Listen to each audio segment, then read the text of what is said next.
मणिपुर में भड़की हिंसा को करीब 3 महीने बीत चुके हैं। स्थिति अभी भी तनावपूर्ण बनी हुई है। 27 जुलाई को एक बार फिर गोलीबारी की खबर सामने आई। उसे एक दिन पहले ही यानी 26 जुलाई को मोरे शहर में हथियारबंद लोगों की भीड़ ने 15 से 16 बंद पड़े घरों में आग लगा दी।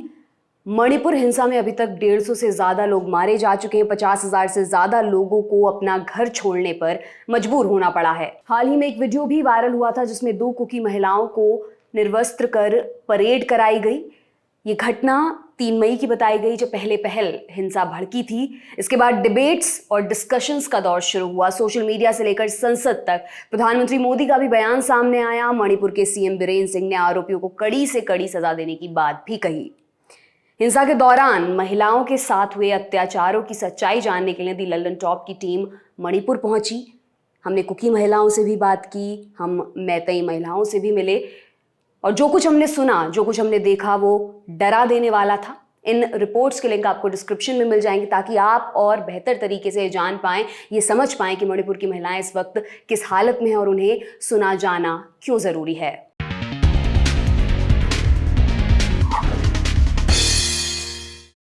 नमस्कार, मेरा नाम दिव्यांशी सुमराव है। आप देख रहे हैं दी लल्लन टॉप का महिलाओं से जुड़ा खास प्रोग्राम जनाना रिपब्लिक। मेरे साथ है सीनियर जर्नलिस्ट अंजलि ईस्टवाल। बहुत स्वागत है अंजलि आपका जनाना रिपब्लिक के इस एपिसोड में।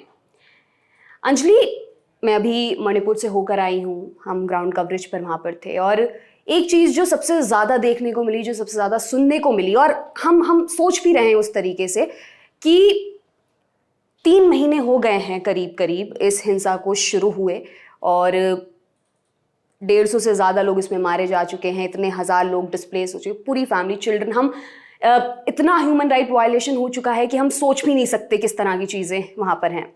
तो सवाल ये उठता है कि क्या अथॉरिटीज़ को जागने के लिए एक वीडियो लगी जिसमें 2 महिलाओं को देवर नेकेड, देवर बीइंग परेडेड, और उसके बाद जो हंगामा मचता है, उसके बाद जो सोशल मीडिया पर एक डिस्कशन शुरू होता है, तो वो क्यों लगा, इतना वक्त क्यों लग गया कि इस पर हम कुछ डिस्कशन भी कर सकें, कुछ डिबेट भी कर सकें?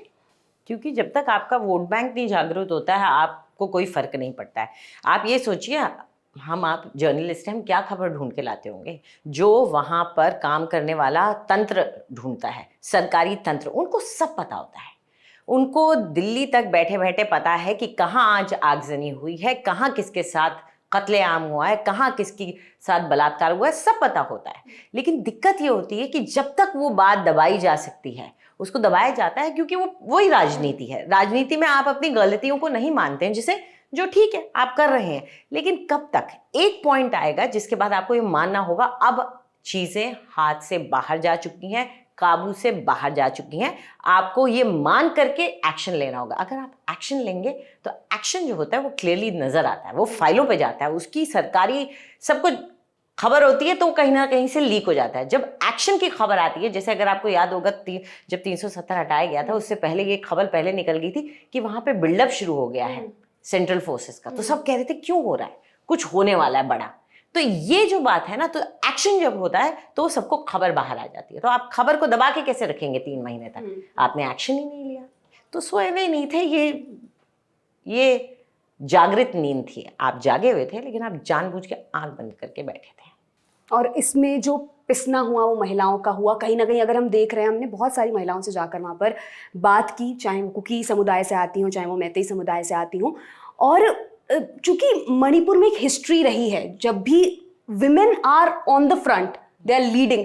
अगर हम बात करें मीरा पाईवीस की, तो वो जो मूवमेंट पूरा स्टार्ट हुआ था 2004 का जब मसला हुआ, जब कांगला फोर्ट के सामने 12 इमाज मणिपुरी में मदर्स, माँ को कहा जाता है, तो 12 महिलाएं आई थी एंड दे वर नेकेड और उन्होंने एक बैनर ले रखा था। और इसके बाद जिस तरह से अभी वहाँ पे चीज़ें हो रही हैं, जिस तरह से महिलाओं के प्रति हिंसा की खबरें सामने आ रही हैं, तो क्या अंजलि आपको लगता है कि कहीं ना कहीं वो पूरा मूवमेंट जो एक बहुत ही स्ट्रेंथ के साथ स्टार्ट हुआ था, क्या वो बैकफुट पर है? या चीज़ें आप कैसे सोचती हैं कि चीज़ें जिस तरह, क्योंकि हमने, अगर मैतेई समुदाय की महिलाओं से हम जाकर बात कर रहे हैं तो दे आर ऑल्सो सेइंग कि हमारे साथ चीज़ें हुई हैं, हमारे साथ कुकी समुदाय के लोग आए, उन्होंने बात करना स्टार्ट किया, उन्होंने अपनी स्टोरीज नरेट की। लेकिन अगर हम मैतेई समुदाय की महिलाओं से मिले तो उन्होंने कहा कि हमारे पास चीज़ें हैं लेकिन हमारे पास कोई सॉलिड एविडेंस नहीं है और इज्जत का सवाल है।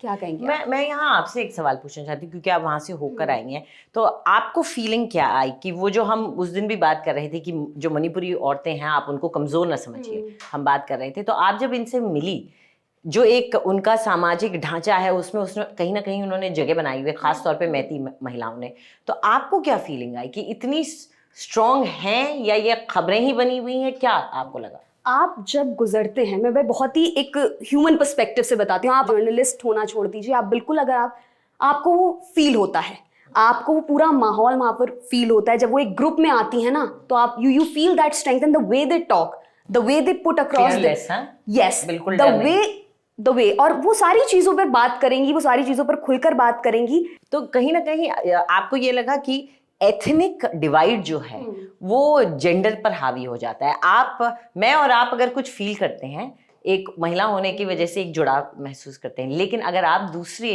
एथनिसिटी की महिला हैं और मैं दूसरी एथनिसिटी की महिला हूं, तो कहीं ना कहीं हमारा जुड़ाव उससे ज्यादा हो जाता है।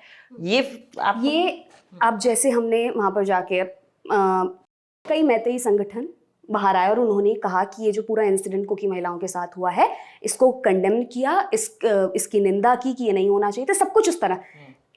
पर वहाँ एक लेकिन भी आ जाता है, एक राइडर वो क्या पॉइंट करता है कि हाँ जी, हम इसकी निंदा करते हैं, ये गलत हुआ, लेकिन क्या अभी वो सारी चीज़ें बाकी इग्नोर कर देनी चाहिए? तो वहाँ पर वो औरतों के खिलाफ अत्याचार तक सीमित नहीं रह जाता, वो फिर जो आप कह रही हैं कि they feel more connected to their ethnicity, और सारी चीज़ें वहाँ पर आके बढ़ जाती हैं। तो ये जो अभी आपने बताया, उसमें सबसे बड़ी दिक्कत ये है कि जब आप कम्युनिटी को ऊपर रखते हैं, आपका समुदाय क्या है, आपका धर्म क्या है, आप किससे जुड़े हुए हैं, आपके कौन प्रियजन हैं, ये जब आपके लिए बहुत अहम हो जाते हैं, तब आपकी सेंसिटिविटी कहीं ना कहीं एक जेंडर के बेसिस पर जो है वो कम हो गई है। ये दिक्कत आज आ रही है और हमें ये समझना होगा कि जहां पे भी वायलेंस होगा वहां पर महिलाओं को नुकसान होगा, और उनको बचाने वाली भी सिर्फ महिलाएं हो सकती हैं, क्योंकि ये सेंसिटिविटी एक आदमी जिसमें एड्रेनलिन रश आया हुआ है, उसके सर पे खून सवार है, वो गुस्से में है, वो कुछ ना कुछ, या वो उन्माद में है, जो भी हो, उसको तब महिला की इज्जत और आबरू नजर नहीं आती, वो सिर्फ एक महिला को ही नजर आ सकती है। तो इसलिए मुझे ये लगता है अगर कहीं ना कहीं इसका कोई सोल्यूशन है तो वो महिलाओं में ही है, उन्हें ही कुछ करना पड़ेगा, तभी जाकर के। और किया है। मणिपुर की अगर आप हिस्ट्री उठाकर देखें तो महिलाएं बहुत स्ट्रांगली आगे आई हैं, उन्होंने अपने हक के लिए लड़ाई की है और वो एक संगठित तौर पर रही हैं। उन्होंने अपनी बात, जब कांगला वाला पूरा इंसिडेंट हुआ था जिसकी मैं बात कर रही थी कि वो पूरा नेकेड होकर महिलाओं ने प्रदर्शन किया था आर्मी के खिलाफ, और उसमें अंजलि मैंने आर्टिकल पढ़ा और उसमें पूरा लिखा हुआ था कि दे हैव अपने घर वालों से नहीं उसके बारे में उन्होंने बताया, उसके बारे में किसी से उन्होंने कोई डिस्कशन नहीं किया, कोई organisation, they took full agency of their bodies and they went there और उन्होंने वो प्रदर्शन किया। तो आप देख सकते हैं कि अगर इसका हिस्टोरिकल बैकग्राउंड इतना मजबूत है, इतनी सारी चीज़ें आती हैं, तो अगेन जैसा अंजलि ने कहा कि महिलाएं अगर एक दूसरे की मदद करें, एक दूसरे वो उस सेंसिटिविटी को कायम रखें, तो चीज़ें बदल सकती हैं।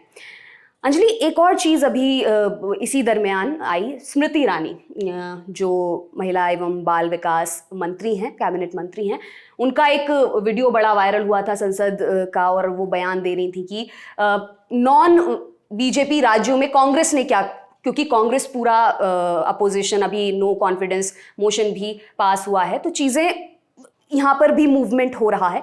तो स्मृति ईरानी का ये कहना था कि क्यों हम छत्तीसगढ़ में बात नहीं करते, क्यों हम राजस्थान में बात नहीं करते, क्यों बिहार में महिलाओं के खिलाफ जो अत्याचार हो रहा है उसके ऊपर हम बात नहीं करते, और उसकी बड़ी आलोचना भी हुई थी कि the way she was speaking, इस बारे में सोशल मीडिया पर बहुत बात हो रही थी। आप क्या कहेंगी? और कहीं ना कहीं होनी भी चाहिए। देखिए, बात सही कह रही है, वो ठीक है, क्योंकि हाल ही में एक बहुत बड़ा केस हुआ है राजस्थान में और उसको लेकर के सवाल उठे थे। एक बच्ची, दलित बच्ची के साथ हुआ, लेकिन उसमें कार्रवाई हुई, चाहे थोड़ी देर से हुई, लेकिन कार्रवाई हुई। तो वही, आप आवाज उठाने का क्या मकसद होता है कि अगर कहीं कार्रवाई रुकी हुई है तो वो कार्रवाई हो, किसी के खिलाफ कोई ना कोई एक्शन लिया जाए। दिक्कत यह है कि जब आप बैठे हो गद्दी पर, तब आप दूसरे के ऊपर, आपसे पूछा जा रहा है सवाल, आपकी जवाबदेही या आपको जवाब देना पड़ेगा, क्योंकि मैंने आपको वोट दे करके, इन्होंने आपको वोट दे करके, उधर किसी ने आपको वोट दे करके उस गद्दी पे इसीलिए रखा है कि आप जवाब दे सकें, आपको इतना सशक्त बनाया है कि आप जवाब दे सके। आप हमारी जुबान हो, तो जब हम आपसे सवाल पूछेंगे आपको जवाब देना होगा। आप तब घूम करके ऑपोजिशन, उनकी क्या जिम्मेदारी है, उनका क्या रोल है, उनका वही रोल है सवाल उठाना, जैसे कि हमारा रोल है। तो आप उनको ये नहीं कह सकते ना कि आपके मुद्दे को उठाइए फिर आप लाइए, आपके पास क्या प्रॉब्लम है, आपके पास सब कुछ है, आप रेज कीजिए क्वेश्चन। आप मिनिस्टर हैं, आप रेज कीजिए क्वेश्चन, आप डेटा लेके आइए कि छत्तीसगढ़ में, राजस्थान में क्या हाल है महिलाओं का। आपके पास तो डेटा भी है, आपके पास तो शक्ति की कमी नहीं है, आप तो पूरी तरह से सशक्त हैं, फिर क्यों किसी और। अपना जवाब पहले दीजिए फिर आगे बढ़िए। एक आखिरी सवाल अंजलि, कि हम देखते आ रहे हैं कि जब भी कोई कॉन्फ्लिक्ट वाली सिचुएशन होती है, कोई भी वॉर जैसी सिचुएशन होती है, महिलाओं को एक इंस्ट्रूमेंट ऑफ वॉर की तरह देखा जाता है कि, लेकिन एक जो चीज़ बिल्कुल आई थिंक वो कहीं ध्यान नहीं रखा जाता उसका, कि जो ट्रॉमा और जो साइकोलॉजिकल एस्पेक्ट है, physical aspect, yes it is very much there, but वो जो एक लिंगरिंग ट्रॉमा है जो चलता रहता है ज़िंदगी भर, उस पर कोई बात नहीं करता। कैसे आपको लगता है, क्या कोई तरीका है कि इस चीज़ को एड्रेस किया जा सके, और अथॉरिटीज़ क्या कंट्रीब्यूट कर सकती हैं अगर वो कॉन्शियस हो जाएं इन चीज़ों के प्रति? बिल्कुल आपने बात सही की। हम अपने यहाँ छोटा सा एक कट भी लगा लें तो वो भर तो जाता है कुछ टाइम में उसका खाव, लेकिन एक निशान हमेशा रह जाता है, और उससे ही हमें, अब आप उसको मेटाफोरिकली लीजिए कि अब आपका फिजिकल जो आपको हर्ट आया है वो तो भर जाएगा, लेकिन जो मेंटल ट्रॉमा है उससे उबरना आसान नहीं होता। इसलिए हमारे देश में काफ़ी कुछ है ऑलरेडी, सेटअप्स हैं, माफ़ कीजिएगा, काउंसलिंग के सेटअप्स हैं, साइकोलॉजिकल काउंसलिंग के विक्टिम्स के लिए सेटअप्स हैं, लेकिन उनका इस्तेमाल तभी करेंगे ना जब आप एक्नॉलेज करेंगे कि हाँ ऐसा कुछ हुआ है। तो वो तंत्र तो आपका सपोर्टिव तंत्र है ना। पहले आप केस बनाएंगे, FIR होगी, उनके खिलाफ एक्शन होगा, तो आप विक्टिम के बारे में सोचना शुरू करते हैं। दिक्कत ये है कि ये करना नहीं कोई चाहता है, एक्नॉलेजमेंट नहीं है कि हाँ वहाँ पे स्थिति इतनी बुरी है।